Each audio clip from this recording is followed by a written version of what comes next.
आज के टाइम में माइग्रेन की प्रॉब्लम भी बहुत कॉमन हो गई है। पहले रेयर थी लेकिन अब बहुत कॉमन है। तो ये जी। क्यों है, कैसे बचें इससे? एक्चुअली इसमें क्या है, हेडेक एक ऐसी बीमारी है जो न्यूरो फिजिशियन बहुत देखते हैं। बहुत ज़्यादा पेशेंट्स आते हैं हमारे पास हेडेक के, और ऐसा शायद ही कोई होगा जिसको कभी हेडेक नहीं हुआ होगा। तो हेडेक इतनी कॉमन प्रॉब्लम है। आपको पता है दौरे के मरीज बहुत हैं, लेकिन उसमें से कुछ ही प्रपोर्शन है जो डॉक्टर्स को दिखाते हैं। रीज़न क्या होता है दौरे? नमस्कार, यूनिक समय पॉडकास्ट में आप सभी का बहुत बहुत स्वागत है। अगर आप हमारे चैनल पर नए हैं या लगातार हमारे वीडियोस को देख रहे हैं तो हमारे चैनल को सब्सक्राइब ज़रूर करें और ज़्यादा से ज़्यादा हमारे वीडियो को शेयर करें, क्योंकि आपका सब्सक्राइब करना हमारी टीम को मोटिवेट करता है और हमारे लिए बहुत ज़्यादा मायने रखता है। इसलिए प्लीज़ सब्सक्राइब ज़रूर करें। आज के दौर की हम बात करें तो हर कोई सक्सेसफुल होना चाहता है, और सक्सेसफुल होने के लिए ज़रूरी है फोकस्ड होना, शार्प मेमोरी होना, साथ ही सोचने समझने की अच्छी क्षमता होना, और हेल्दी होना तो सबसे ज़रूरी है। लेकिन ये सभी चीज़ें लगभग जुड़ी हुई हैं हमारे ब्रेन से। तो आज के पॉडकास्ट में हम न्यूरोलॉजिस्ट डॉक्टर प्रिंस से ब्रेन रिलेटेड सारे पहलुओं पर चर्चा करेंगे, जिसमें हम ब्रेन कैसे काम करता है, ब्रेन रिलेटेड क्या क्या बीमारियां हैं, नींद का क्या प्रोसेस होता है, सपनों का क्या प्रोसेस होता है, इस सब के बारे में जानेंगे। तो आज का पॉडकास्ट बहुत ज़्यादा इंटरेस्टिंग होने वाला है, तो जुड़े रहिएगा आखिर तक, और साथ ही हमारे चैनल को सब्सक्राइब ज़रूर करें और वीडियो को ज़्यादा से ज़्यादा शेयर करें।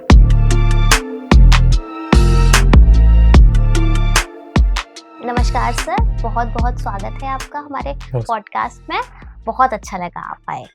आज का जो हमारा डिस्कशन का टॉपिक है, वैसे लोगों की जनरल प्रॉब्लम्स हैं। सबसे पहले मैं पूछना चाहूंगी कि आजकल क्या होता है, लंबे समय तक ज़्यादातर लोग ऑफिस में काम करते हैं और एक समय में लंबे समय तक बैठने का काम हो रहा है, तो वो हमारे स्पाइन को किस तरह इफेक्ट करता है? हाँ, बहुत अच्छा जरूरी सवाल है ये। आजकल लोग जो होते हैं, जो कंपनी में काम कर रहे हैं, जो बहुत प्रोलॉन्ग सिटिंग रहती है, उनके बहुत कंप्लेन रहते हैं, पेशेंट्स आते हैं कि उनके बैक पेन की प्रॉब्लम रहती है बहुत ज़्यादा, और ये बहुत ज़्यादा बढ़ती जा रही है। इसका कारण ये है कि बहुत देर तक लोग बैठे रहते हैं। अपना बीच में यूजुअली क्या होना चाहिए कि आप बहुत देर तक बैठे हो तो बीच में ब्रेक्स लेने चाहिए आपको, और ब्रेक्स के थ्रू उसको स्पाइन में रिलीफ मिलता है। और सबसे इम्पोर्टेंट है कि आजकल लाइफस्टाइल ऐसी हो गई है कि लोग बहुत इनएक्टिव हो गए हैं, तो एक्सरसाइज नहीं करना और सेम उसी रूटीन में रोज काम करना रहता है कि बहुत देर तक बैठ के, सेम सुबह आए शाम को गए, सारे दिन बैठे हुए हैं, ब्रेक्स नहीं लेते, एक्सरसाइज नहीं करते। सबसे बड़ा बड़ा प्रॉब्लम है ये। तो इसमें यही सबसे अच्छा है कि आप ब्रेक्स लें, आप बहुत देर तक ना बैठे रहें एक ही पोजीशन में, और एक्सरसाइज करना इम्पोर्टेंट है। अपने लंबर स्पाइन की स्ट्रेंथनिंग एक्सरसाइजेज होती हैं, तो वो आपको करनी चाहिए रेगुलर बेसिस पे। एक सही बैठने का तरीका क्या हो सकता है जिससे थोड़ा रिलैक्स मिले? इसमें इम्पोर्टेंट है कि हम कई बार ऐसे झुक के बैठते हैं, तो इसमें अपना कोशिश करना है कि हमारे बॉडी के जो स्पाइन है, नेचुरल जो फिजियोलॉजिकल रहता है, स्ट्रेट रहना चाहिए। तो हमें हमेशा स्ट्रेट बैठ कोशिश करनी चाहिए। हमारा जो चेयर है स्ट्रेट, से वो बहुत कंफर्टेबल उस पोजीशन में नहीं बैठे। और इसमें दूसरा रहता है कि हम कई बार लैपटॉप पे या कंप्यूटर पे काम करते हैं, बहुत देर तक लिख रहे हैं, तो हमारी हैबिट होती है कि झुक के काम करने की रहती है, तो हम गर्दन नीचे करके काम करते रहते हैं। तो उसकी वजह से क्या होता है, नेक मसल्स में जो होता है बहुत स्ट्रेन आता है, स्पाज्म होता है, और बहुत कॉमन रहता है, कंप्लेन करते हैं पेशेंट्स की नेक में पेन रहता है, और वो फ्रीक्वेंट विजिट भी करते रहते हैं डॉक्टर्स को, because of this improper sitting position, जो नेक नीचे झुक के काम कर रहे हैं अपन, और वो मेडिसिन लेते रहते हैं। और इनफैक्ट ये कंप्लेन रहती है कि जब तक वो दवाइयाँ खाते हैं उनको रिलीफ रहता है, और जैसे दवाई छोड़ते हैं वापस से उनको परेशानी हो जाती है। तो इसके लिए ऐसा करना चाहिए कि अगर आपके नेक में पेन हो रहा है, आप बहुत ज़्यादा स्ट्रेन है, तो आप जो काम कर रहे हो थोड़ा वर्क स्टेशन को ऊंचा अपने गर्दन के लेवल पे रखने की कोशिश करें, ताकि यूं ना होना पड़े। बहुत ज़्यादा यूं ना हो। बहुत कॉमन करते हैं, हम सोते हुए बहुत मोटी तकिया लगा के सो जाएंगे तो नेक बैंड हो जाती है। तो कोशिश करें तकिया ना लगाएं, नेक बैंड ना हो ज़्यादा करने पे। और करवट में आप अगर सो रहे हो, थोड़ी छोटी तकिया लगा सकते हो ताकि नेक लेटरल पोजीशन में भी बैंड ना हो। और इम्पोर्टेंट रहता है कि जब आपको एक्यूट पेन हो रहा है, बहुत ज़्यादा स्पाज्म हो गया नेक में, पेन ज़्यादा है, तो वो उस समय आप सिकाई करें, गर्दन की रेस्ट करें। रेस्टिंग गरम सिकाई या फिर ठंडी? गरम सिकाई अच्छा रहता है इसमें नेक स्पाज्म में। जब एक्यूट इलनेस होती है, कोई चोट लगती है, जब एक्यूट कोई ट्रॉमा हो, कुछ हो, तो उस केस में ठंडी सिकाई अच्छी रहती है, लेकिन इस तरह के गर्दन का जो पेन है इसमें गर्म सिकाई ज़्यादा अच्छी रहती है। और कोशिश करें कि जब पेन हो रहा है तो आप सिकाई करें और रेस्ट, गर्दन का रेस्ट देने की कोशिश करें जितना हो पाए। तो वो रेस्ट किसी भी तरह, किसी भी जरिए से हो सकता है। कई बार हम सर्वाइकल कॉलर यूज़ करने के लिए बोलते हैं उस पीरियड में, और कोशिश करें एक्सरसाइज नहीं करें नेक की। जब आपका पेन रिलीफ हो जाए तो नेक मसल्स को स्ट्रेंथनिंग एक्सरसाइजेज होती हैं, जिसमें पेशेंट को बताया था घुमाने की एक्सरसाइजेज होती हैं। कई बार प्रेशर देके फिजियोथेरेपिस्ट भी बताते हैं, हम एक्सप्लेन करते हैं प्रॉपर तरीके से। तो वो एक्सरसाइजेज करनी चाहिए ताकि नेक मसल्स थोड़ी सी स्ट्रेंथेंड रहें और वो प्रॉब्लम बार बार में ना आए। और प्रिकॉशन सबसे ज़्यादा इंपॉर्टेंट है, उसमें आप अपने वर्क स्टेशन को बहुत देर तक झुक के काम ना करें। तो ये सब एहतियात रखना बहुत ज़रूरी हो जाता है। सर्वाइकल पेन वगैरह भी इसी में आता है? ये सर्वाइकल पेन क्या होता है कि एक तो जैसे मैंने बताया कि इम्प्रॉपर पोजीशंस की वजह से पेन हो रहा है पेशेंट को, ये सर्वाइकल स्पाज्म की वजह से होता है। कई बार ये जो सर्वाइकल पेन है वो कई बार सिर में भी चला जाता है। ये सर्वाइकोजेनिक हेडेक बोलते हैं। ये मसल्स हैं, आपकी नेक की मसल्स, स्काल्प मसल्स सब कनेक्टेड होती हैं। पूरे इस एरिया में दर्द है या फिर पीछे जा रहा होता है। तो ऐसा बहुत कॉमन होता है, वो इस पैटर्न में रहता है। गर्दन के एरिया में दर्द रहेगा, कंधे भी दुखते हैं उनके, कंधे की मसल्स में भी पेन रहता है। तो कई बार हेडेक भी होता है, बहुत सीवियर हेडेक होता है ऐसे पेशेंट्स को। तो ये सिकाई करना, पोजीशन वगैरह जो मैंने बताया वो सारा रखना चाहिए। और दूसरा होता है कई बार जो डिस्क होती है, स्पेसेस होते हैं, जो रीढ़ की हड्डी होती है हमारी, वर्टिब्रे होते हैं, उनके बीच में नसें निकलती हैं। तो ये धीरे धीरे क्या होता है, जो पोजीशंस खराब होते हैं तो कई बार नसों का दबना, जो रेडिकुलर पेन होता है, तो इस तरह से पेन शुरू होता है और आगे हाथ तक जाता है। तो इस तरह से रेडिकुलर पेन बोलते हैं, वो नर्व कंप्रेशन की वजह से होता है। तो सर्वाइकल स्पॉन्डिलोसिस जो जैसे जैसे एज बढ़ती है वो प्रॉब्लम्स आने लगती है। तो इसमें इन सब चीज़ों में आपकी नेक की पोजीशन और जो प्रिकॉशंस हैं वो, और नेक की स्ट्रेंथनिंग एक्सरसाइज जो अपन शुरू से अगर करते चलें, तो ये सब प्रॉब्लम्स आने की चांसेस बहुत कम हो जाते हैं। और इसको समझना भी बहुत जरूरी है। अब जैसे सर आजकल, और बहुत ज्यादा पेन किलर्स नहीं खाएं। पेशेंट्स ये बहुत करते हैं कि पेन हो रहा है गर्दन में, और फ्लेक्सोन एमआर की टैबलेट, डाइक्लोफेनेक की टैबलेट, ये टैबलेट्स वो खाते रहते हैं और ये बहुत इजीली अवेलेबल भी हो जाती हैं। तो इस वजह से उनको कई बार ऐसा भी होता है पेन किलर्स की अब्यूज हो जाती है जैसे, और वो बहुत फ्रीक्वेंट टेंडेंसी डेवलप हो जाती है। अगर पेन किलर ना खाएं तो उनको अच्छा नहीं लगता है, अच्छे से काम नहीं कर पाते। तो उस चीज को भी अवॉइड करना चाहिए। सर आज के टाइम में माइग्रेन की प्रॉब्लम भी बहुत कॉमन हो गई है, पहले रेयर थी लेकिन अब बहुत कॉमन है। तो ये क्यों है, कैसे बचें इससे? एक्चुअली इसमें क्या है, हेडेक एक ऐसी बीमारी है जो न्यूरोफिजिशियन बहुत देखते हैं। बहुत ज़्यादा पेशेंट्स आते हैं हमारे पास हेडेक के, और ऐसा शायद ही कोई होगा जिसको कभी हेडेक नहीं हुआ होगा। तो हेडेक इतनी कॉमन प्रॉब्लम है, और जिसमें माइग्रेन को सब लोग जानते हैं। तो जो हेडेक होते हैं वो कई तरह के होते हैं। एक होता है माइग्रेन जैसे आपने बताया, दूसरा होता है टेंशन टाइप हेडेक होता है। कुछ हेडेक्स होते हैं ट्राइजेमिनल ऑटोनोमिक एफेल्जियाज बोलते हैं। तो जो माइग्रेन में सिम्टम्स होते हैं कि सिर दर्द होता है, वो धीरे धीरे करके तेज होता है, वो एक साइड भी हो सकता है, पूरे सिर में भी हो सकता है। उसके साथ में पेशेंट्स को प्रॉब्लम होती है कि उन्हें रोशनी अच्छी नहीं लगती दर्द के दौरान, आवाज अच्छी नहीं लगती, लगता है कि चुपचाप किसी कोने में जाके अंधेरे में सो जाओ।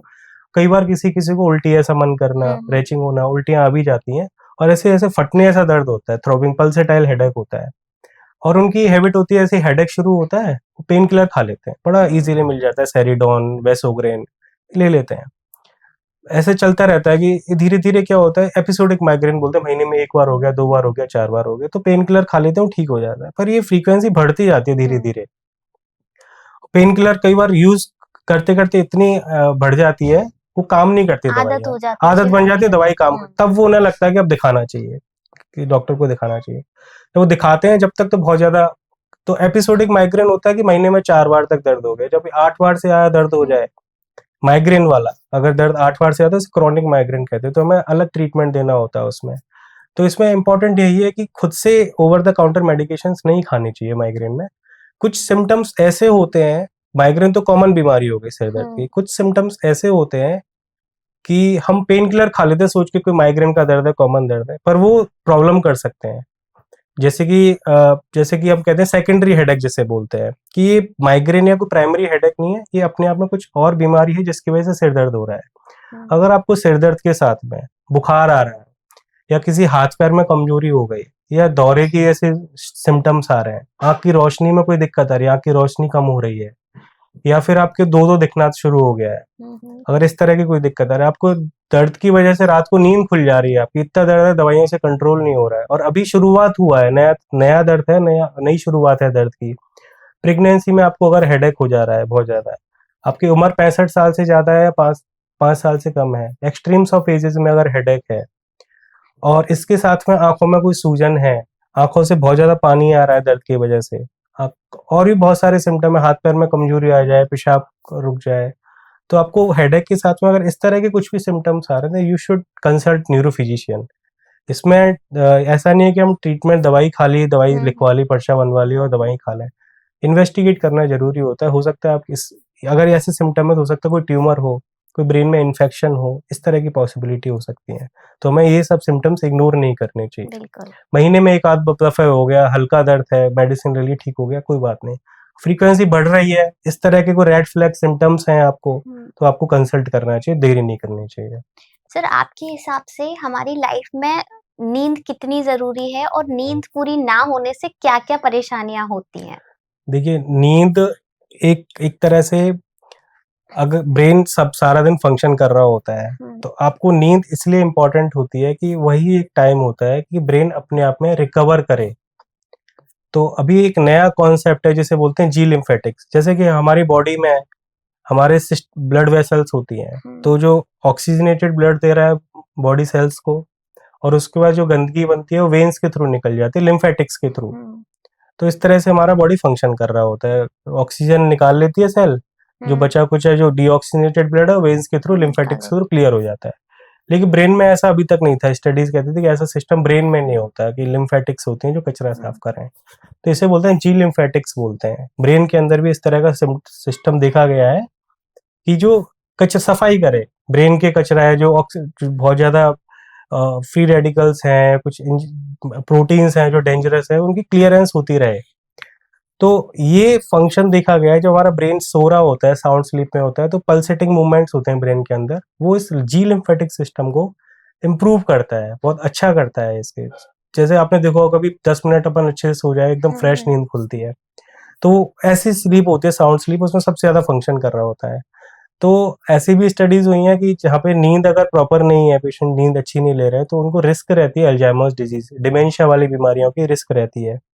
तो नींद सोना इसलिए इम्पोर्टेंट है, ब्रेन अपने आप को रिकवर करता है। हमारी जो मेमोरी होती है, हम जो सारा दिन स्टूडेंट्स भी होते हैं, पढ़ते हैं, तो हमने आज पढ़ लिया, हम सुबह उठते हैं भूल जाते हैं अगर हमारी नींद अच्छी नहीं हो। तो मेमोरी को कंसोलिडेट करना, मेमोरी जो हमने याद किया पढ़ा, वो पहले शॉर्ट टर्म मेमोरी में जाता है, जो ब्रेन के एरिया होते हैं जो थोड़ी देर के लिए उस चीज को याद रखेंगे, फिर उस चीज को long term potentiation, long term याद रखने के लिए वो अलग एरिया में जाती है, वो मेमोरी जो कॉर्टेक्स में जाती है। वो चीज जो होती है शॉर्ट टर्म से लॉन्ग टर्म में कन्वर्ट होने वाली, वो भी नींद में होती है।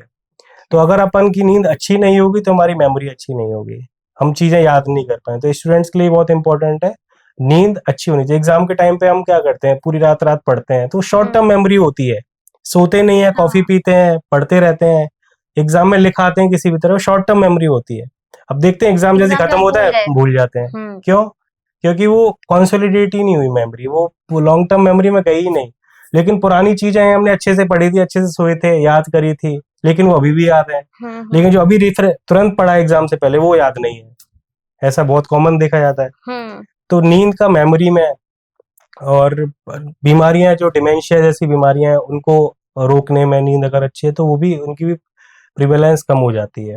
तो ये सब इंपॉर्टेंट होता है। कुछ बीमारी होती है, दौरे की बीमारी है, सीजर्स की है, अगर आप नींद प्रॉपर नहीं होगा, दौरे की फ्रीक्वेंसी बढ़ जाएगी। तो नॉर्मल पॉपुलेशन के लिए भी इम्पोर्टेंट है नींद, मेमोरी में बहुत सारी चीजें। बीमारी कॉमनली मतलब लोग डरते हैं उससे और एक्सेप्ट नहीं करना चाहते जल्दी, तो क्या होता है? आपको पता है दौरे के मरीज बहुत हैं, लेकिन उसमें से कुछ ही प्रपोर्शन है जो डॉक्टर्स को दिखाते हैं। रीजन क्या होता है? दौरे होते क्या है, जैसे कि बॉडी, ब्रेन के अंदर कुछ इलेक्ट्रिकल एक्टिविटी होती है। जैसे हम कुछ भी एक्टिविटी कर रहे हैं, जैसे मैं हाथ को उठा रहा हूँ या कुछ बोल रहा हूँ, तो ब्रेन में कुछ एक्टिविटी हो रही है, इलेक्ट्रॉनिक एक्टिविटी, जिसके थ्रू मैं बोल पा रहा हूँ। अगर वही ब्रेन की एक्टिविटी ज्यादा हो जाए, ज्यादा स्पीड में करंट बन रहा है ब्रेन के किसी भी हिस्से में, तो जैसे कि राइट साइड के ब्रेन में एक्टिविटी ज्यादा हो रही है, तो मेरे लेफ्ट साइड की बॉडी हिलेगी, ज्यादा हिलेगी। तो जो भी एबनॉर्मल इनवॉलंटरी एक्टिविटी हो रही है बॉडी पार्ट्स में, इसको सीजर बोलते हैं। तो इसको लेके आम जनता में बहुत सारी मिथ्या होती हैं। सबसे बड़ी मिथ्या लोग समझते हैं कि ये छुआछूत की बीमारी है या कुछ भूत प्रेत का साया है, कोई तंत्र मंत्र वाले काम करवाने लगते हैं, कोई किसी जाके बाबा जी के पास बाबा ले जी के गए। पास दिखाया है, भभूत लगा लिया, कंडा बना लिया, लेकिन वो ठीक नहीं हो रहा है। दूसरा समझते कि छुआछूत की लगती है उनको, कि वो लोग सोचते हैं कि किसी को बताओ मत, ये लोग साथ में नहीं खेलेंगे बच्चे के दौरा की बीमारी है करके, स्कूल में नहीं बताएंगे तो बच्चे दोस्त नहीं बनेंगे, तो स्कूल में भी नहीं बताते, इवन इलाज नहीं कराते कि पता चल जाएगा पड़ोस वालों को सबको कि दौरे की बीमारी है, छुआछूत की बीमारी है। तो ये सब मिथ्या है। दूसरी एक और इम्पोर्टेंट मिथ्या है, तो लोग समझते हैं कि जेनेटिक होती है ये, कि इसको है तो बच्चे को भी होगी, ऐसा नहीं होता। जेनेटिक एपिलेप्सी होती है, लेकिन बहुत कम ही ट्रांसमिट होती है कि पेरेंट से बच्चों में आ जाए। कुछ ही बीमारियां होती है जो ट्रांसमिट होती हैं, और अच्छी बात होती है जेनेटिक वाली जो दौरे वाली बीमारी होती है वो ठीक भी जल्दी हो जाती है दवाइयों के साथ में। दूसरा होता है लड़कियों को बड़ी प्रॉब्लम आती है, दौरे के मरीज होते हैं जो लड़कियां, वो ट्रीटमेंट बिल्कुल नहीं कराते हैं। बहुत ही ये रहता है कि पता चलेगा तो शादी नहीं होगी, शादी नहीं होगी। ये बहुत गंदा मिथक है। लड़कों वालों को भी समझना है, लड़कियों वालों को भी समझना चाहिए, एक्सेप्टेंस होनी चाहिए दोनों तरफ से, बताना चाहिए, शादी होनी भी चाहिए, क्योंकि जिस घर में लड़की जाएगी उनके भी तो बच्चे इस बीमारी से सफर कर सकते हैं, वो किसी को भी हो सकती है। तो क्योंकि ये ट्रीटेबल है, ये ठीक हो जाती है। सबसे इम्पोर्टेंट इसमें चीज होती है कि आपको न्यूरो फिजिशियन को दिखाना चाहिए अगर दौरे की बीमारी है। ट्रीटमेंट जो आपको एडवाइस किया जाए उसको प्रॉपर तरीके से जैसे बताया वैसे लेना चाहिए। रेगुलर फॉलोअप्स करने चाहिए डॉक्टर्स के साथ में। मेडिसिन बिल्कुल स्किप नहीं करनी चाहिए, चाहे कुछ कुछ भी हो जाए। और सबसे इम्पोर्टेंट इसमें होता है कि कुछ चीजें होते हैं, मान लो सीजर का कोई पेशेंट है, उसको कुछ चीजें बहुत इंपॉर्टेंट ध्यान रखनी होती हैं। कभी भी अकेले ड्राइव नहीं करना है, रोड क्रॉस नहीं करना, और स्विमिंग नहीं करना है, क्लाइंबिंग नहीं करना। दवाई तो बिल्कुल भी नहीं छोड़ना है, चाहे कुछ भूकंप आ जाए आपको दवाई नहीं छोड़नी है, इस बात का ध्यान रखना है। दवा छोड़ने के बाद जो दौरे पड़ते हैं वो और खतरनाक होते हैं, जिसे स्टेटस एपिलेप्टिकस बोलते हैं। कंटिन्यूअस सीजर आते हैं, बिना दवाई के कंट्रोल नहीं होते, बिना इंजेक्शन के, तो वो स्थिति आने की संभावना रहती है। और अपनी मील्स को भी स्किप नहीं करना है। फास्टिंग से खाना, अगर ग्लूकोज कम होगा ब्रेन में तो सीजर आने के चांसेस बढ़ जाते हैं। कुछ भी बुखार आ जाए, कुछ भी ऐसी तुरंत परेशानी हो, तुरंत डॉक्टर को दिखाना चाहिए। बुखार से भी दौरे बढ़ सकते हैं। और सबसे ज्यादा इम्पोर्टेंट इसमें ये रहता है कि अगर इसमें टेस्ट्स होते हैं, एमआरआई करना, ईईजी करना, तो अगर डॉक्टर आपको बता रहा है तो ये सब कराना चाहिए। कारण ढूंढना जरूरी है। कुछ दौरे ऐसे भी होते हैं जो कुछ टाइम ट्रीटमेंट देने के ठीक हो जाते हैं, अगर आप टेस्ट करा लेते हो ये तो ये भी इम्पोर्टेंट चीज होती सर, है। एक जैसे हमारा नींद का जो प्रोसेस होता है वो रन कैसे होता है? मतलब जब हम सोते हैं और उठते हैं, वो पूरा जो हमारा 7-8 घंटे की नॉर्मली नींद होती है, उसमें क्या होता है प्रॉपर हमारे दिमाग के साथ या हमारी बॉडी के साथ में? इसमें क्या होता है, फेजेस होती हैं स्लीप की। इसमें non random eye movement sleep होती है, इसे एनआरईएम स्लीप बोलते हैं। तो पेशेंट सबसे पहले एनआरईएम स्लीप में जाता है। उसमें शैलो स्लीप होती है, स्टेज 1 होती है, फिर धीरे धीरे वो डीप होती चले, स्टेज 2, स्टेज 3। फिर उसके बाद क्या होता है, उस टाइम पे बॉडी में टोन बनी रहती है, थोड़ा बहुत ब्रेन मतलब आसपास की थोड़ा चीजें बहुत चला रहता है। शुरू की रहता है। स्टेजेस में हमें पता रहता है कि देखा होगा कि जैसे नींद आई, हल्की सी वजह हमारी तुरंत नींद खुल जाती है, वो शैलो स्लीप होती है, इनिशियल स्टेजेस की होती है। पर जैसे जैसे स्टेज जाती है, जैसे रैंडम आई मूवमेंट स्लीप आती है लास्ट में, आरईएम स्लीप बोलते हैं। एनआरईएम 1, 2, 3, फिर आरईएम स्लीप। इसके अंदर क्या होता है, हमारी बॉडी की टोन नहीं होती बिल्कुल भी, बॉडी एकदम बेजान पड़ी होती है। आई मूवमेंट्स होती रहती हैं, अपने आप ही घूमती रहती हैं आंखें। कई बार देखा होगा, बच्चों का भी देखा होगा, आरईएम स्लीप ज्यादा होती है उनमें। आई मूवमेंट्स में एक तरीके आई से उस टाइम मूवमेंट्स हम अपने आप ही सपने गोल गोल वगैरह घूमते देखते घूमते हैं। घूमते रहते हैं। कई बार सपने भी आते हैं, सपने दोनों स्टेजेस में आ सकते हैं। अच्छा। तो रैम स्लीप जो होती है, जैसे जैसे हमारी रात बढ़ती जाती है, वो रैम स्लीप की ड्यूरेशन बढ़ती जाती है, वो गहरी नींद होती है वो। तो इस तरह से फंक्शन करता है। और स्लीप का इम्पोर्टेंट बीमारियों में सबसे ज्यादा होता है, एक होता है रैम स्लीप, जैसे बताया एनआरईएम 1, 2, 3। एक रैम स्लीप आती है, रैंडम आई मूवमेंट। तो इसमें बॉडी की टोन खत्म हो गई है ना। जैसे कुछ बीमारियां होती है, इसमें इस बीमारी में नॉर्मली रैम स्लीप में टोन नहीं होगी, बॉडी एकदम पैरालाइज्ड है। अगर उस स्लीप पैटर्न में, रैम स्लीप में, अगर बॉडी के अंदर टोन ज्यादा हो जाए, हाथ पैर फेंकते हैं पेशेंट, चिल्लाते हैं, ऐसा होता है, तो पार्किंसन बीमारी में इस तरह का मिलता है, रैम बिहेवियर डिसऑर्डर बोलते हैं। तो कुछ ऐसा भी देखा गया है कि कुछ पेशेंट्स में रैम बिहेवियर डिसऑर्डर सालों पहले शुरू हो जाता है। अगर आपको गहरी नींद में आप देखते हैं आपके पास में जो सो रहा है, सपने में हाथ पैर फेंकना, चिल्लाना अगर कुछ ज्यादा है, अगर 50-40 उम्र के आसपास ऐसा हो रहा है, हो सकता है उनको पार्किंसन डिजीज हो या फिर होने वाली हो आगे। ये इम्प्लीकेशन है कि स्लीप का जैसे बचपन में कई बार ऐसा होता था, मैं कुछ-कुछ बोल जाती थी सोते-सोते। शायद सपने में देखती होंगी, वही बोल जाती होंगी, मुझे तो नहीं पता घरवाले कहते थे। तो क्या ये भी उसका ये कई लक्षण हो बार सकता है? नॉर्मल होता है, कई अच्छा। बार हमारी हम बाहर देखते हैं, हमारी दिमाग में कुछ होता है, वो कई बार स्लीप में मैनिफेस्ट होता है सपनों के ज़रिए। हुँ, हुँ। तो इस पे सपनों पे तो बहुत ज़्यादा स्टडीज़ चल रही हैं, रिसर्च चल रही हैं। हुँ, तो ये बड़ा इंटरेस्टिंग चीज़ भी है सपने आना, क्यों आते हैं, कैसे हुँ। आते हैं, क्या उनका वो रहता है कि इम्प्लीकेशंस क्या है, फ़ायदा क्या है, नुकसान क्या है, बहुत सारी चीज़ें हैं सपनों से जुड़ी। कोई तो कहता बड़ी है कि इंटरेस्टिंग चीज़ है। दिन भर जो हम करते हैं वही हमें सपने में आगे दिखता है। कई बार कुछ अनोखी चीज़ें भी दिख ऐसा होता है जाती कई हैं। बार हम अपने ब्रेन में सप्रेस करके रखते हैं कुछ चीज़ों को, हुँ, हमारी हुँ। फीलिंग्स हो, वो सपने में पूरी कर लेते हैं। ब्रेन चाहता है कि कुछ हमारी चीज़ें पूरी हो जाएँ किसी भी जरिए, तो कई बार सपनों के थ्रू ऐसा हो जाता है कि हम किसी को याद कर रहे हैं, कुछ है, हुँ, तो हुँ। सपने में वो हमें दिखता है कि वो ऐसा होता है। तो वो न्यूरोलॉजी में जो सपनों का फ़ायदा है, सपने में चलना, सपने में कई बार हुँ। कुछ स्लीप के दौरान कुछ सीज़र्स भी आते हैं, जो नॉकटर्नल सीज़र्स होते हैं, नींद वो में इम्पोर्टेंट। चलने की बीमारी भी समझ होती ये है कॉमन लोगों को। होती है कई बार। हुँ। ये थोड़े कम उम्र तक ही रहता है, 8-10 साल तक ही चलता है, उसके बाद अपने आप नॉर्मल फिजियोलॉजिकल होता है। अच्छा, अभी जैसे सर आपने पार्किंसंस बीमारी का ज़िक्र किया, तो एग्ज़ैक्टली और क्या-क्या होता है उसमें? देखिए पार्किंसन बीमारी बहुत इम्पोर्टेंट है, बहुत कॉमन है, और इसमें क्या होता है, ये यूजुअली थोड़ी-सी लेट उम्र में शुरू होती है, 60, 65, 70 साल अच्छा, के बाद। तो इसमें लोग क्या समझते हैं ये सब चीज़ें उम्र की वजह से हो उम्र रही हैं, का पर ऐसा यूजुअली नहीं होता है। तो सिम्पटम क्या होते हैं, हम कैसे जानें कि हमारे दादाजी हैं, हमारे हुँ, पिताजी हैं, उनको अगर कंपन हो रहे हैं तो हुँ, कहीं पार्किंसन तो नहीं है। तो इसमें यूजुअली क्या होता है, रेस्ट ट्रेमर होता है, सबसे कॉमन चीज़ होती है।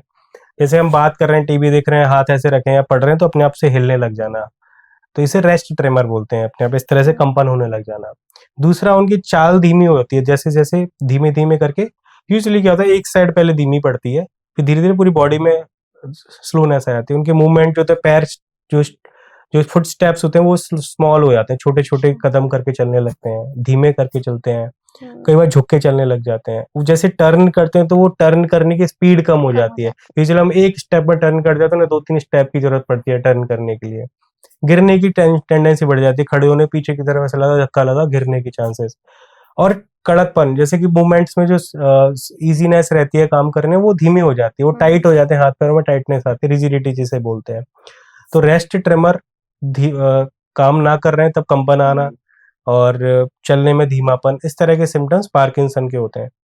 तो ये अच्छी है दवाई। इसमें क्या होता है, डोपामिन ब्रेन के अंदर कम हो जाता है, जो एक हार्मोन होता है जो हमारी बॉडी को एक तरह से फ्यूल कर रहा है, वो हमारी कम बॉडी हो को। जाता है। पेट्रोल एक तरह से गाड़ी के अंदर है, वो कम हो जाएगा तो हम क्या करेंगे, हुँ, पेट्रोल भराएंगे। तो इस तरह से डोपामिन को हम बाहर से रिप्लेस करते हैं लिवोडोपा थेरेपी के साथ, तो उनके सिम्टम्स इंप्रूव हो जाते हैं, तो क्वालिटी ऑफ लाइफ इंप्रूव हो जाती है। तो इस तरह के अगर पेशेंट है तो उन्हें न्यूरोफीन को अवश्य जरूर दिखाना चाहिए। ये उम्र की बीमारी नहीं है, उम्र की वजह से नहीं है, बीमारी है और ये ठीक हो जाती है। एक होता है ऐसे जैसे फ़िल्मों में डायलॉग होता है, दिल और दिमाग के बीच की जंग, मतलब हम लोग भी कई बार कहते हैं दिल कह रहा है ऐसा करें, दिमाग कह रहा है वैसा करें।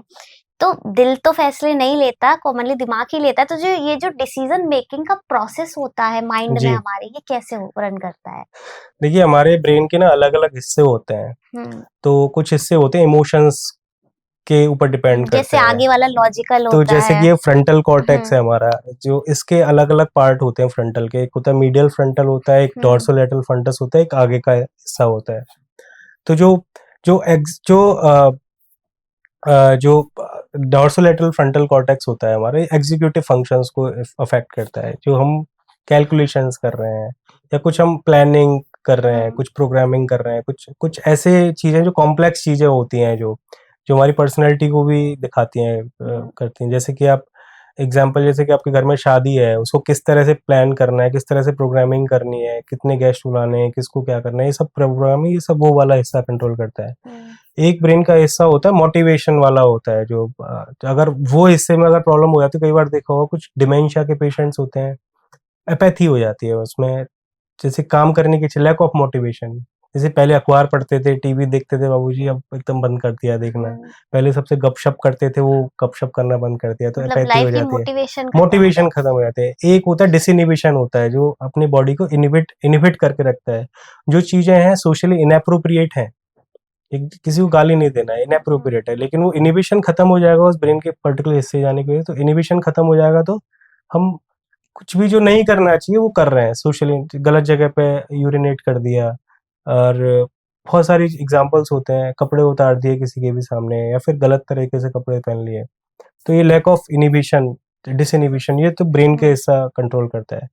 तो ये सब रहता है ब्रेन में, मतलब डिसीजन मेकिंग का डिसीजन प्रोसेस मेकिंग ब्रेन ही सारा करता ब्रेन है। करता है ये सब। और कुछ वही है कि हमारे इमोशंस से भी ड्रिवन होता है ब्रेन, होता ब्रेन सही है, दिल कुछ नहीं करेगा, दिल की सुनेगा दिमाग, दिल के हिसाब से डिसीजन लेगा, वो ब्रेन का अलग हिस्सा होगा। दिल के हिसाब से अगर डिसीजन ले रहा है तो ब्रेन का कुछ दूसरा हिस्सा है जो कर रहा है। पैरासिम्पैथिक और सिम्पैथिक का क्या रोल होता है? सिंपैथेटिक होता है कि एक तरह से, जैसे कि आपके सामने शेर आ गया, अब आपको क्या करना है, भगना है, भगना है ना, तो वो वाला फियर फ्लाइट वाला जो मोड होता है कि भगना है, करना है, अचानक से बॉडी के अंदर ग्लूकोज आना चाहिए, भगने के लिए एनर्जी चाहिए, वो सिंपैथेटिक एक्टिविटी, हार्ट रेट बढ़ जाना, बीपी बढ़ जाना, वो सिंपैथेटिक नर्वस सिस्टम काम करता है। पैरासिम्पैथेटिक वो शांत वाला हो गया, हार्ट रेट कम हो रही है, जैसे आप सो रहे हो, नींद में हो, स्लीप में हो, तो पैरासिम्पैथेटिक आपका एक्टिवेट है, आपके सामने शेर है, आपके सिंपैथेटिक एक्टिवेटेड है उस टाइम पे। तो इस तरह से होता है, तो इनका कोऑर्डिनेशन इंपॉर्टेंट होता है। नींद में सिंपैथेटिक एक्टिवेटेड है तो आप सो नहीं पाओगे, शेर सामने लेकिन आपका पैरासिम्पैथेटिक एक्टिव है, शेर खा जाएगा आपको। तो इसका कोऑर्डिनेशन होगा इनके बीच में, तो हम अच्छे से सब काम कर पाएंगे, ऐसे रहता है। स्क्रीन टाइम का हमारे ब्रेन पे क्या असर पड़ता है? जो हम ज्यादा समय दे रहे हैं आज के समय स्क्रीन को, ब्रेन पर कैसे इफेक्ट कर रही है? देखिए, स्क्रीन टाइम से सबसे इम्पोर्टेंट चीज रील्स, जैसे लोग देख रहे हैं, तो रील्स में क्या होता है, हम 5 सेकंड देखे, आपको मजा नहीं आया, दूसरा तरफ फ्लिप कर दिया, तो ये कांस्टेंट चेंज की हमारे ब्रेन को हैबिट बनती जा रही है, तुरंत चेंज करना है। सामने वाला बंदा है, आपके आपके अप्रोप्रिएटली बात नहीं किया, हटाओ, इससे बात नहीं करेंगे। तो ये टेंडेंसी डेवलप होती जा रही है आजकल लोगों में, होता है ना। पहले तो मूवीज देख रहे हैं, सीरीज देख रहे हैं, 2.5 घंटे 3-3 वो घंटे चीज कम हो गई है।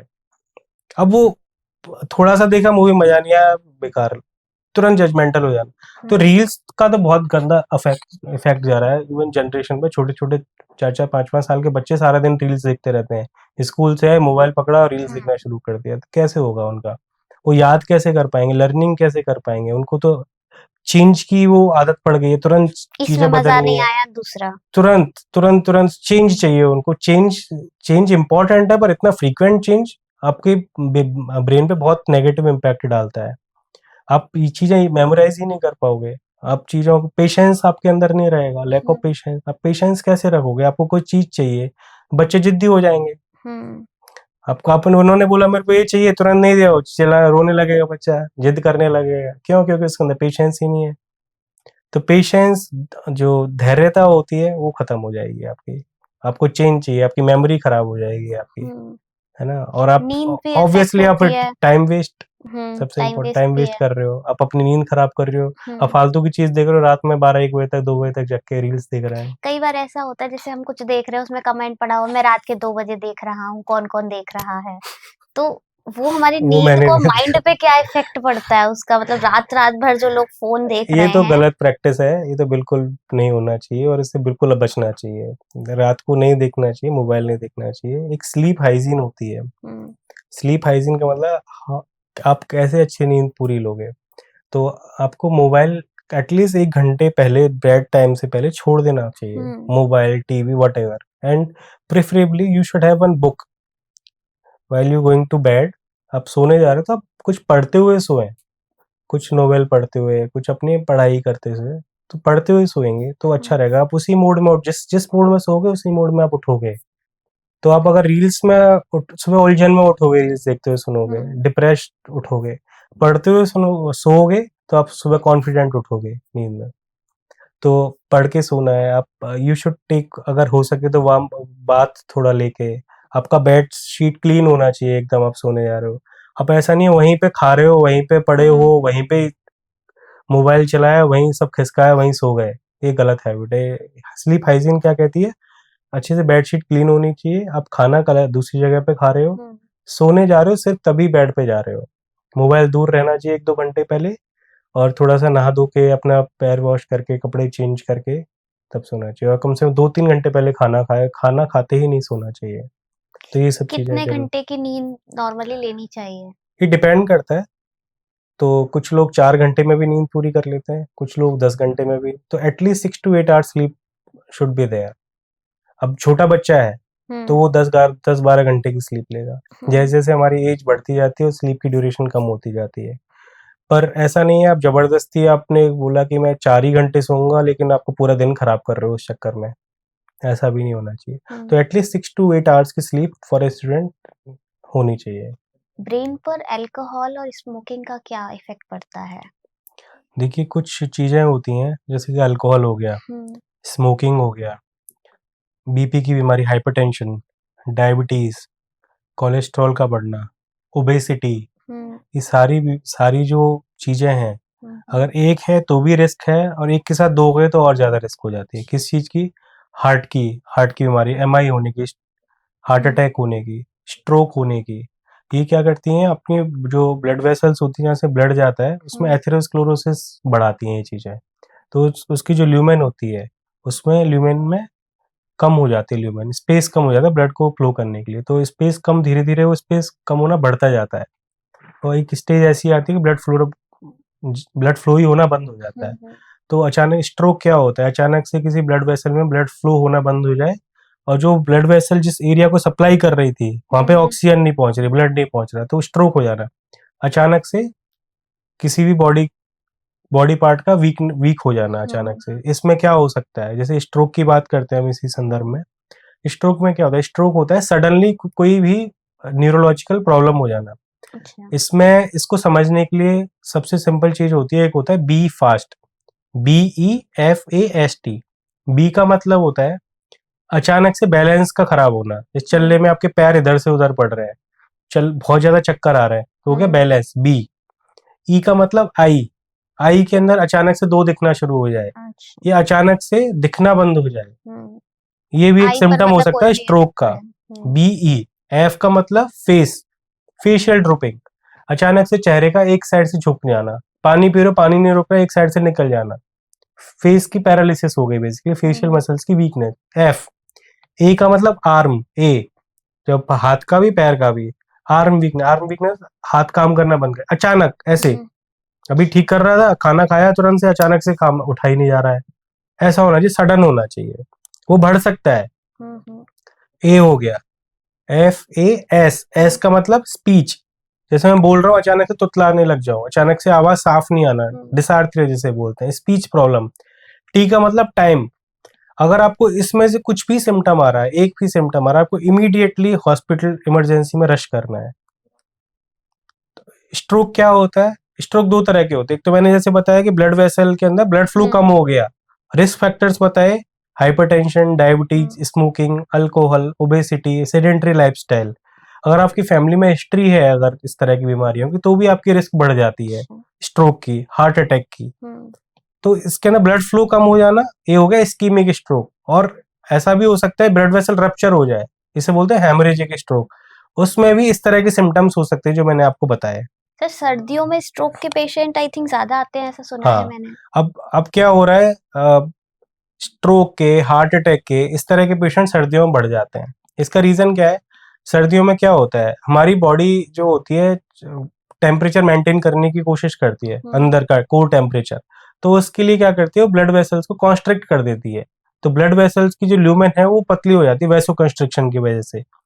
अगर ऑलरेडी आपको रिस्क है, डायबिटीज है, हाइपरटेंशन है, स्मोकिंग है, अल्कोहल है, कुछ भी रिस्क है, अगर आपकी ल्यूमेन पहले से ही कॉम्प्रोमाइज है, ब्लड फ्लो पहले से ही कम है, और सर्दियों में क्या होगा, वो और ज्यादा कॉम्प्रोमाइज हो जाएगा। दूसरा कारण होता है सर्दियों में हमारी फिजिकल इनएक्टिविटी, हमारी एक्टिविटी बहुत कम हो जाती है सर्दियों की वजह से। तीसरा रीजन होता है हमारा फ्लूइड इनटेक कम हो जाता है, फिजिकल इनएक्टिविटी, पानी का पीना कम हो जाता है। तो किसी भी इन कारणों से ब्लड की विस्कोसिटी बढ़ जाती है, खून और ज्यादा गाढ़ा हो जाता है, तो उसकी वजह से रिस्क कैसे बचें स्ट्रोक से? तो इसमें इंपॉर्टेंट ये है, सर्दियों में आपको एक्टिविटी अच्छी रखनी है, आपको जो भी रिस्क फैक्टर्स हैं तो उन सबको अवॉइड करना है, बीपी कंट्रोल रखें, शुगर कंट्रोल रखें, कोलेस्ट्रॉल कंट्रोल रखें, स्मोकिंग नहीं करें, अपनी एक्टिविटी को बढ़ाएं, फ्लूइड्स ज्यादा लें, पानी ज्यादा लें, सर्दी से थोड़ा बचें, थोड़ा ज्यादा उम्र है तो वार्म रहने की कोशिश करें। तो ये सब चीजें करना बहुत जरूरी है सर्दियों में। और पर्टिकुलरली स्ट्रोक के लिए सबसे इम्पोर्टेंट चीज होती है रिस्क फैक्टर्स जो हैं उनको अच्छे से कंट्रोल में रखें। अगर आप स्मोकिंग करते हैं तो फिर नहीं करनी चाहिए, बिल्कुल भी अल्कोहल कंजम्पशन नहीं करना है। अपने बीपी को अपने फिजिशियन के साथ में कंट्रोल रखें, शुगर्स को कंट्रोल रखें, लापरवाही ना करें इन चीज़ों में, कोलेस्ट्रॉल को कंट्रोल रखें। अगर आपको पहले कभी स्ट्रोक हो गया और आपको कोई खून पतला करने की दवाई दी हुई है डॉक्टर ने, तो किसी भी हालत में उसको छोड़े ना विदाउट डॉक्टर की आस्किंग, परमिशन। बिना बिना पूछे बंद नहीं करें। ये सब चीजें बहुत इंपॉर्टेंट होती हैं। मैंने सुना है सर, स्मोकिंग से एक जगह पढ़ा था, मतलब कहीं ब्रेन श्रिंक होता है, ऐसा कुछ है? स्मोकिंग से वही चीज है, एथेरोस्क्लेरोसिस हो रही है, ब्लड वेसल्स के अंदर थक्का जम रहा है, क्लॉटिंग हो रही है, लेक्युलर स्ट्रोक्स होते हैं उसमें। अगर स्मोकिंग स्मोकिंग तो एक रिस्क फैक्टर हो गया। वो हाइपरटेंशन से भी हो सकता है, डायबिटीज से भी हो सकता है। तो ब्रेन के अंदर छोटे छोटे से लेक्युना बन जाते हैं, स्ट्रोक, छोटे छोटे स्ट्रोक होते हैं जो साइलेंट स्ट्रोक्स होते हैं। अब छोटी सी कोई ब्लड वेसल है वो अगर ब्लॉक हो गई तो उससे सिम्टम तो नहीं आएंगे, पर उसकी वो जो सप्लाई कर रहे थे कुछ सेल्स को ब्रेन की, वो सेल्स डैमेज हो जाएंगी। धीरे धीरे क्या होगा, सेल्स डैमेज होते रहेंगे, ब्रेन का साइज छोटा होता चला जाएगा। साइज छोटा होने का मतलब इसे बोलते हैं स्मॉल वेसल डिजीज। छोटी छोटी वेसल्स डैमेज हो रही हैं और उससे रिस्क क्या होता है, भूलने की बीमारी आना जल्दी, कई बार पार्किंसन होने लगता है, इसकी वजह से बॉडी स्लो चलने लगती है। तो ये सब सिम्टम्स हो सकते हैं और धीरे धीरे करके स्ट्रोक्स भी बढ़ने लग जाते हैं, बार बार में स्ट्रोक आना। और कौन कौन सी कॉमन बीमारी है ब्रेन से रिलेटेड? जैसे कि सबसे कॉमन मैंने आपको बताया हेडेक, माइग्रेन, है ना, माइग्रेन की बीमारी होती है। दूसरा स्ट्रोक की बीमारी, हेमरेजिक स्ट्रोक हो चाहे इस्कीमिक स्ट्रोक हो, स्ट्रोक बहुत कॉमन है। और तीसरा होता है सीजर्स, एपिलेप्सी जिसे बोलते हैं, दौरे की बीमारी जिसे बोलते हैं। और होते हैं न्यूरोपैथी होती है। न्यूरोपैथी के बारे में हमने चर्चा नहीं की है। न्यूरोपैथी में क्या होता है, हाथ पैरों में झुंझुनी आना, है ना, झुंझुनी आना। कि कई बार ऐसा भी होता है कि ठंडा गर्म नहीं पता चल रहा है हाथ पैरों में। कई बार ऐसा होता है पैर चलते हैं तो ऐसा लगता है कि कॉटन पे चल रहे हैं, रुई पे चल रहे हैं। आमतौर पे हम कहते हैं सो जाना, जिसको सो जाना, इस तरह की सिम्टम्स आते हैं। और इसमें कई बार धीरे धीरे क्या होता है, पहले तो ये सेंसरी सिम्टम्स हो सकते हैं। ये डायबिटीज के जैसे मरीज होते हैं, लंबी समय से डायबिटीज चल रही है, उनकी भी नसें डैमेज होने लगती है, नर्व्स डैमेज होने लगती है, इसे डायबिटिक न्यूरोपैथी बोलते हैं। तो उसमें इसी तरह से होता है, धीरे धीरे पैरों में जलन होना, सुनसुनी आना, सुइयां चुभना, ये धीरे धीरे मोटर वीकनेस भी आने लगते हैं, हाथ पैर में कमी, काम मूवमेंट कम होने लगती है। तो इस तरह के सिम्टम्स होते हैं, न्यूरोपैथी होती जैसे है। मेरी एक सिस्टर है, उसकी 2 उंगलियां सो जाती हैं, मतलब सुन्न पड़ जाती हैं, तो इसका क्या मतलब हो सकता तो है? जो हाथ में बहुत सिम्टम कॉमन है ये, तो हाथ में उंगलियों में झंझनाहट आना, रात को अचानक से हाथ सो जाता है, सुबह उठते हुए सुन्न सा लगता है हाथ, तो ये कार्पल टनल सिंड्रोम करके बीमारी होती है। उसमें यहाँ पे कलाई पे नस होती है, मीडियन नर्व, उसके कंप्रेशन की वजह से, जो डायबिटिक पेशेंट में, थायराइड के पेशेंट्स में, इनमें ज्यादा कॉमन होती है। और सीधे हाथ में ज्यादा होती है, जो डोमिनेंट हैंड होता है। उसमें सिम्टम होते हैं जो लेटरल पार्ट होता है, जैसे थंब हुआ, इंडेक्स फिंगर और बीच की फिंगर, इनमें सुनसुनी आना, झंझनी आना, इस तरह के सिम्टम। इसका ट्रीटमेंट अगर टाइम पे ना लो तो धीरे धीरे करके विस्टिंग भी होने लगती है, वीकनेस होने लगती है, डॉक्टर से कंसल्ट करना है। दूसरा कारण जैसे आप बता रहे हो कि हाथ में झुंझुनापन लग रहा है, सुन लग रहा है, जो गर्दन से नसें निकलती हैं हाथ को सप्लाई करते हैं, अगर वहां पे अगर कंप्रेशन हो रहा हो सर्वाइकल रीजन गर्दन में, तो भी ये सिम्टम, सर्वाइकल रेडिकुलोपैथी बोलते हैं, तो वो भी एक कारण हो सकता है उस चीज का। और तीसरा कारण जो न्यूरोपैथी बताई थी, तो वो भी एक सिम्टम, ये सिम्टम उसका भी हो सकता है न्यूरोपैथी का। सर, फोकस हमारे माइंड से जुड़ा हुआ, तो फोकस कैसे बढ़ाएं अपना? हाँ, इम्पोर्टेंट है फोकस बढ़ाने के लिए, कंसंट्रेशन बढ़ाने के लिए। तो उसके लिए जैसे मैंने बताया आपको, स्लीप इम्पोर्टेंट है, नींद अच्छी होनी चाहिए हमारी, स्लीप हाइजीन मेंटेन करके रखना चाहिए। इनअप्रोप्रिएट एक्टिविटीज ना करें, जैसे कि मैंने बताया रील्स का जो चल रहा है, बहुत ज्यादा रील्स देखना, ये हमारे फोकस को बहुत कई हदों तक कम करते हैं, रील्स वगैरह नहीं देखनी चाहिए। तीसरा, रीडिंग हैबिट्स, अगर आप बुक अच्छे से पढ़ते हो, बुक पढ़ते हो, नॉवेल्स पढ़ने की हैबिट है आपको अपनी, चाहे आप जो भी स्टडी करते हो वो पढ़ रहे हो, न्यूज़पेपर पढ़ रहे हो, तो रीडिंग हैबिट्स को जितना ज्यादा रखोगे, तो एक होता है विजुअल चीजें, हम देख के चीजें एक्वायर करना, एक होता है रीडिंग, पढ़ के हम जो एक्वायर करें। जो रीडिंग के साथ में जो हम एक्वायर करते हैं, वो हमारी इसको बहुत ज्यादा बढ़ाते हैं, फोकस को ज्यादा बढ़ाते हैं। और हेल्दी खाना चाहिए, सबसे ज्यादा इम्पोर्टेंट, फ्रूट्स, सैलेड्स, ये सब अच्छी क्वांटिटी में लेना चाहिए। और फ्राइड चीजें नहीं खानी चाहिए, तली हुई चीजें बिल्कुल अवॉइड। आप रोटी पे हल्का घी लगा सकते हो, लेकिन पराठा हो सके, पराठा, पूड़ी, कचौड़ी, ये सब अवॉइड करना चाहिए, फ्राइड आइटम्स जो होते हैं। तो ये चीजें हैं। और योगा मेडिटेशन इंपॉर्टेंट है, meditation particularly to improve the focus. उसमें आप शांत रह के कॉन्सेंट्रेट करें किसी भी एक चीज पे, 10 मिनट के लिए, 15 मिनट के लिए, ओम का चैंट करें थोड़ी देर के लिए बैठ के, तो ये सब चीजें हैं जो हमारे फोकस फोकस को इम्प्रूव कर सकते हैं। सर, डिप्रेशन, स्ट्रेस, एंजाइटी ऐसे बहुत सारे शब्द हैं, ये जी, हम नॉर्मली इनको सिनोनिम मान लेते हैं, बट इनमें क्या डिफरेंस ये है? अलग अलग है, चीजें हैं। डिप्रेशन का मतलब होता है कि जैसे कि हम देखते हैं हमारा मन उदासीनता जैसे बोलते हैं, उदास होना, इसकी भी ग्रेडिंग होती है ना, सीवियरिटी होती है। तो इसको अगर अपन लापरवाही करते हैं, इसमें सिम्टम ये होते हैं कि लो मूड रहना, किसी भी काम में मन नहीं लगना, हमेशा उदासीनता बनी रहती है। किसी किसी पेशेंट्स को ईटिंग, खाना ज्यादा खाते हैं हम्म डिप्रेशन में, कोई खाना छोड़ देते हैं, नींद नहीं आ रही प्रॉपर तरीके से। और ये सब चीजें जो आपकी फिजिकल एक्टिविटीज और डेली लिविंग को हैम्पर करने लगे हैं, तो डिप्रेशन का चीज हो जाती है। अभी डिप्रेशन में ये कई बार सीवियरिटी इतनी बढ़ जाती है, अगर अपन प्रॉपर तरीके से ट्रीटमेंट ना लें अर्ली स्टेजेस में, या जिस जिस चीज से डिप्रेशन हो रहा है, तो ये डिप्रेशन एक तो हो सकता है बाहर की एनवायरनमेंट की वजह से, एक्सोजीनस एनवायरनमेंट, हम्म हमारा एनवायरनमेंट ठीक नहीं है, उसकी वजह से हमें डिप्रेशन हो रहा है। एक एंडोजीनस, सब कुछ ठीक है बाहर का, बोले डॉक्टर साहब सब कुछ बढ़िया फिर है, सब भी पैसे हैं, सब कुछ है, फिर भी ये डिप्रेस रहती है, वो एंडोजीनस डिप्रेशन हो गया, अंदर से बन रहा है। तो कई बार इतना सीवियर हो जाता है, सुसाइडल टेंडेंसीज आने लग जाते हैं लोगों में, सुसाइडल थॉट्स आने लगते हैं।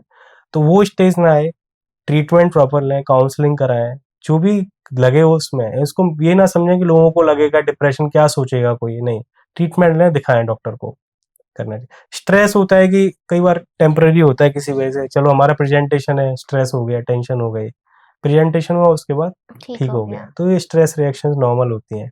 एंग्जाइटी, कुछ कुछ पेशेंट्स होते हैं नॉर्मली एंग्सियस होते हैं, एंग्सियस पर्सनैलिटी होती है, हर चीज को, हर सिचुएशन को लेके एंग्सियस हो जाना, पर ये नहीं होता कि वो डिप्रेस्ड हैं, एकदम मन उदास है, कुछ कर नहीं रहे हैं, वो फिर एक्टिविटीज को बहुत ज्यादा, लेकिन हर काम करने में वो एंग्सियस पर्सनैलिटी रहेगी, हर काम करने में वो सोचेंगे हम्म कि डर रहेगा, उनको फियरफुलनेस रहेगी, वो एंग्जाइटी के सिम्टम रहते हैं इस तरह से। ब्रेन को हेल्दी कैसे रखें, अपने ब्रेन को? तो एक तरह से हम कंक्लूड करें सारी चीजें, जैसे हमने बताया सब कुछ, डाइट, तो डाइट अच्छी रखनी है, हम्म तो उसमें सैलेड्स हुए, फ्रूट्स हुए, ये सब ज़्यादा रखने हैं, और ड्राई फ्रूट्स को भी इनकॉर्पोरेट करना है, dry fruits are very good for brain health, hmm है ना। और इम्पॉर्टेंट है, स्लीप का बहुत इम्पोर्टेंस है, स्लीप अच्छी रखनी चाहिए, और योगा, मेडिटेशन, ये जो एक्टिविटीज़ हैं जो इनएप्रोप्रिएट, जैसे कि रील्स देखना, बहुत ज़्यादा स्क्रीन टाइम है, ये सब जितना कम हो सके उतना अच्छा अपना ब्रेन रहेगा। तो इन सब चीज़ का बहुत ध्यान रखना चाहिए, और जो भी बीमारी है, बीमारी से भगाएं नहीं, डॉक्टर को दिखाएं, प्रॉपर ट्रीटमेंट लें, प्रॉपर हम्म काउंसलिंग कराएं। बहुत-बहुत धन्यवाद सर। आज आपके साथ डिस्कशन काफ़ी अच्छा रहा। बहुत सारी चीज़ें ऐसी जानी जो नॉर्मली बीमारियाँ ऐसी हैं, पार्किंस वग़ैरह, जिनको हम नहीं जानते, ना हमने सुना है, तो आज उसके बारे में जाना। बहुत अच्छा लगा। बहुत-बहुत धन्यवाद sir. Thank you very much, और थैंक यू। इसी तरह के इम्पोर्टेंट और हेल्थ रिलेटेड वीडियो के लिए हमारे साथ जुड़े रहिए यूनिक समय पॉडकास्ट में। धन्यवाद।